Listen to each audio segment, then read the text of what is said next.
last part from here, which is the part 2 of biofuels and bioplastic. I would like to divert your attention to another aspect. Everybody in this world is acquainted with plastic or polyethylene, and we use it every day in our daily life.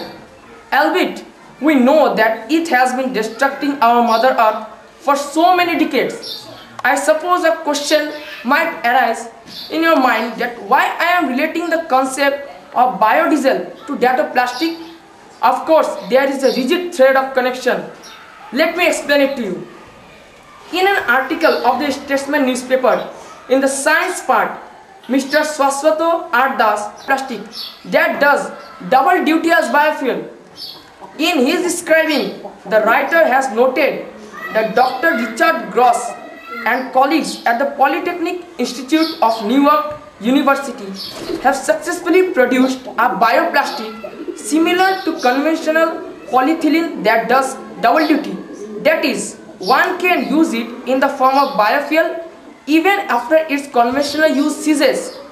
The writer has also pointed out its origination by the researchers when Dr. Gross commenced with vegetable oil consisting of fatty acids which were fermented by the engineered cells from the yeast Candida tropicalis into W-hydroxy fatty acids, which in turn were processed into a polyethylene-like bioplastic.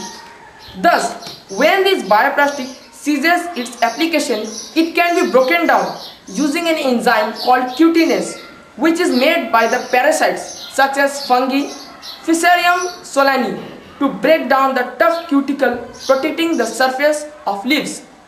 Mr. Das has also put forward Dr. Gross' suggestions according to which the plastic needs to be shredded and immersed in lukewarm water to facilitate the enzyme process.